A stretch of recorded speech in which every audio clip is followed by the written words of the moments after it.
Welcome to Technovation. I'm your host, Peter High. Our broadcast today features a conversation from our most recent MetaStrategy Digital Symposium on the topic of a people-focused approach to transformation. The conversation featured Mike Giresi, the Chief Digital Technology Officer of Molex, and Tim Dickson, the Chief Information Officer of Generac. The gentleman who led the conversation was MetaStrategy's co-head of Executive Networks, Research and Media, Stephen Norton. Stephen, welcome. Thanks, Peter. Happy to be here. Well, Stephen, take us through the topic itself, this whole notion of a people-focused approach to transformation. Why was this a salient topic from your perspective? Sure. So one of the things that we really wanted to explore in this topic was the ways in which technology leaders are engaging both employees and customers as part of their digital transformation efforts. Increasingly, we're talking so much about customer experience, of course, but also the ways in which a strong employee experience ties into that and the virtuous cycle that's created as a result of that. And so it was interesting because both Tim and Mike have extensive B2C backgrounds, but they're now really applying it to a lot of B2B scenarios. Tim had a couple of great comments about the ways that they're bringing design thinking and journey mapping into a B2B world. And the sort of realization that while your customer might be a large company, it's still a customer. And while the processes for serving them may be a little bit different than an individual, you still have to create a strong experience for them. The second key piece was really around employees and how you enable them to create those good experiences for customers. And at the end of the day, if you want to create a frictionless experience for your customers, you need to make sure that your employees have frictionless experiences with their tools and technologies as well. And so Tim and Mike both talked about the ways that they're engaging employees in new ways and providing them with the tools they need as they continue to win the hearts and minds of their teams and push their transformation efforts forward. Well, thanks for that overview, Stephen. Without further ado, let's get to our conversation, a people-focused approach to transformation, featuring Mike Giresi of Molex and Tim Dickson of Generac, in conversation with MetaStrategy's Stephen Norton. Very excited to welcome Mike and Tim today. Tim is the Chief Information Officer for Generac. It's a Milwaukee area company, a designer and manufacturer of energy technology solutions. Backup generators are one of those many products that the company creates, increasingly getting into clean energy products, electrical grid services, and a number of other things that we'll talk about later today. Tim joined Generac in August 2020 as the company's first CIO. And prior to that, he was at Laureate Education, a $5 billion global education enterprise, as VP of Digital Business Platforms.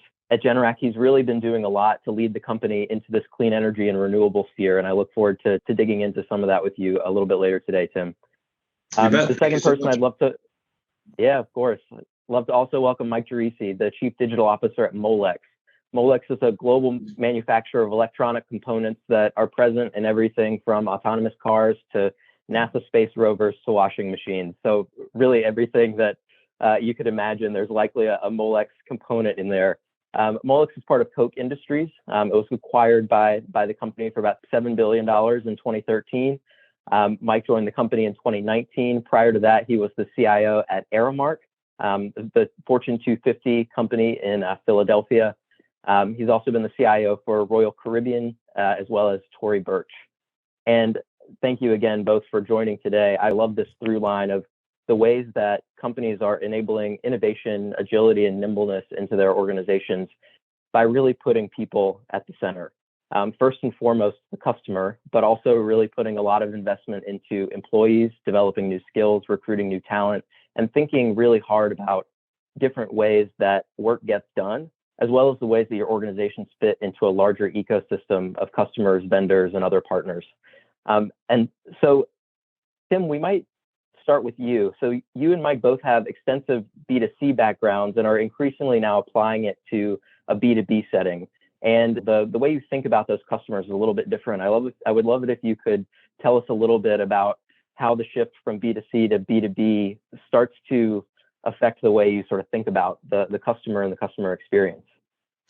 Yeah, you bet. So once again, thank you so much for the opportunity to talk about what we're up here to in Generac Power Systems in Milwaukee, Wisconsin. Speaking of transformation, though, before we get to the B2C piece, there was a pretty huge transformational component of me in my career as I was a developer growing up early on with IBM and HP, and I decided to go back to the University of Texas and get my MBA back in 2000, now 20 years ago. if you can believe that. And pretty transformational program that I enrolled in. They offered this thing called the Center for Customer Insight. And I refer to it as the early days of design thinking. You might be familiar with the Stanford's D School. And it was really transformational for me in my career and my thinking and my curiosity and my passion, because what it allowed me to do as an IT guy was to think about the customer, put myself in the customer perspective, involve the customer, whether that be an internal or an external customer, in everything that I was going to do and it was doing from an IT perspective. And when I worked for B2C companies like Dell and eventually moved into more of a B2B space like at Motorola, those experiences, those passions around the customer and the customer insight that I learned in school, really transformational for me to help view them from that perspective, to bring in that design thinking mode into a B2B world, which quite frankly wasn't really there before. I could honestly say that I've heard things in the past in B2B sort of conversations of just creating a portal or putting a website out there and having people access that. And that certainly isn't acceptable in the B2C world in the area of user experience and customer experience these days. So it really allowed me to bring that B2C, that design thinking, that customer-led perspective into a B2B world. And now as I've joined Generac Power Systems, and we are obviously entering into a couple of new industries in the clean energy space, working more closely with utility companies in our new grid services business unit, it's going to be imperative as we look to decentralize the electrical grid, as we look to digitize and make this grid and these utility models more resilient. It's going to have to be with a digital approach, and we're going to have to involve those utility customers and those dealers from the get-go and iterate and take their feedback and design and go from there. So that Center for Customer Insight program was transformational. I allowed that to take it with me through my whole career, and I still adopt it here today at Generac. Excellent. Yeah, I think you hit on a really good point, which is that when you think about a B2B context, some of those consumer experiences maybe haven't fully made their way into those processes. And it's great to hear how you guys are applying design thinking and some other tools to move that forward. Mike, I might ask you to talk about that a little bit as well, and the way that things are transforming within Molex, because I know that you're bringing a lot of the sort of B2C customer sensibility to the work that you're doing there. Would you mind just walking us through that a little bit from your perspective? Well, thanks, Steve, and very much appreciate the opportunity to participate in this great discussion. And just to reiterate some of Tim's key points, I think he's spot on in terms of really making sure that we're thinking through the lens of the customer. One of the first things we did at Molex when I started was to really let's understand that the people that we're interacting with in a B2B relationship are actually consumers too. They have all kinds of experiences throughout their day state that are driven through data, digital technology, operating model integration. And the companies that are doing it really well are probably winning more of their business. So when they come to work, they're thinking about their user experience or their employee experience and through a lens of, well, why can't I do my job the way I, quite frankly, do my shopping? Or, why is it so difficult for me to look up something for a key data dimension that I can look up at home in 3 seconds? I don't understand this. And what we've been trying to do is really connect with people that every single interaction a customer has with our company is an opportunity for us to either differentiate and really elevate the experience or disappoint and leave that individual wondering, well, I wonder if there's anything else out there that's any better. So our whole start with this was around vision of every interaction with the customer being elevated to a differentiated capability through our employees and how our employees show up through the operating model. Excellent. Mike, I'd love to double click on that a little bit, actually, with the focus on employees. I think one of the things that we've heard really across every session today is that development of sort of a virtual cycle, and that a good employee experience then pays off in terms of your overall customer experience. And I wonder if you could reflect a little bit on some of the things that you've done within Molex so far, really to elevate that employee experience to allow them to, as you said, show up and deliver value for the customers. Well, I think people wake up every morning and they want to go to work and be successful. And sometimes the infrastructure that's been created for them hasn't really been created for them in the context of what success needs to look like. So we've tried to focus on some of those key interactions product development, our engineering capability, our integration with customer forecast demand. And one of the things we've learned through COVID, and maybe Tim has seen this too, I mean, the marketplace, the pace of change has just completely accelerated, and it's continuing to get faster.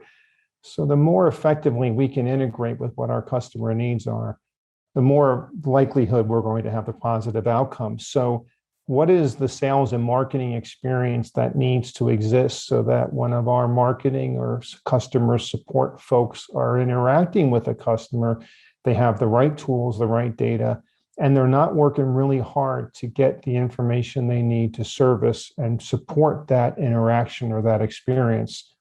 So think about it like reimagining what would that role look like if it was set up to be optimized and that person can do their job with the least amount of friction possible, and ensuring that they have the right functionality to focus on the value creation aspect of what they do, not so much on the transaction processing. So that's where we've really focused. And I think we've made good progress. There's still a lot of opportunity, but we're on our way. Thanks, Mike. And that's actually a perfect segue to a question that I have for you, Tim. Building on Mike's point about kind of rethinking the way that work gets done, one of the big aspects of these operating model changes is re-examining how work gets done and who does it.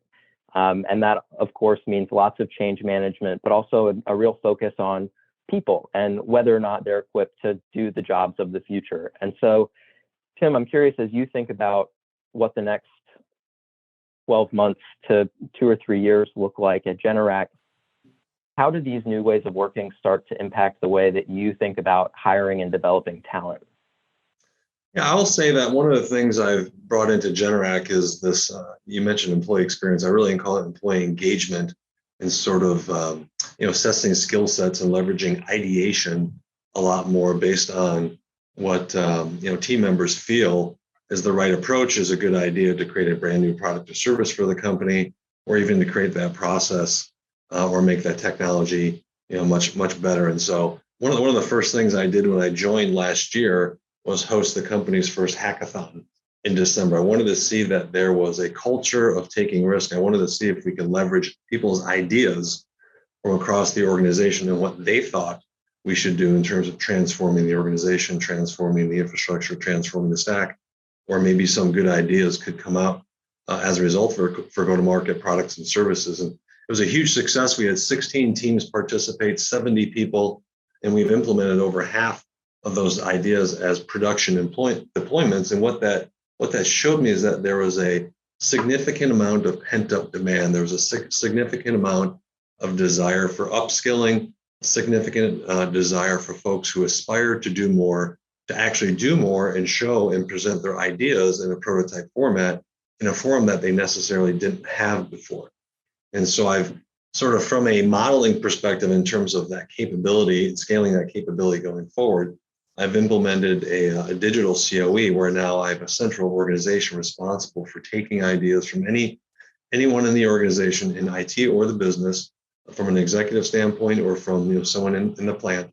And we've really built a model around bringing those ideas and having the framework of taking ideas, taking the information that team member has, and really bringing those ideas to fruition with emerging technology. And I think that that's just a model that seems to work right now. A lot of people hear and believe these ideas, but they don't technically think how they're going to happen, and visually, until they can kind of put their hands and arms around it, they might not fully embrace or buy into the idea themselves. So this idea of the digital COE really allows that to happen, really allows us to create prototypes and fail fast if things aren't going to succeed, but it really allows those people with the ideas an avenue to bring them to life and sell those ideas as potential go-to-market products and services for the company. When you have that type of engagement from team members where they feel their voices are being heard, that is a model that can scale going forward. So we've embraced that quite a bit here at Generac. Excellent. Wow, that is an amazing stat that more than half of those projects were able to go into deployments. And it's great to hear how you're putting processes in place to really tap into some of that pent-up demand and desire for not only upskilling, but really bringing new ideas to the business on a regular basis. Related to that, Mike, is often the need to bring people along on these transformations? Tim just talked about, making sure it's something that's tangible and something that people can see. And I wonder, as you think about, how best to bring your key stakeholders along, whether it's your teams, your direct reports, senior leadership, as these ways of working change, are there any tactics that you've used that have worked particularly well, or any lessons learned for others in the audience who may be looking to bring their teams on a similar journey? Well, I think, by the way, Tim, those are fantastic outcomes. I mean, half the programs going in, half the products going into like a production status. That's really impressive. Congrats to you and your team on that. I would say, Steve, to that point, you have to win hearts and minds, and people have to believe there's a reason to want to pursue something different. These things can't be mandated.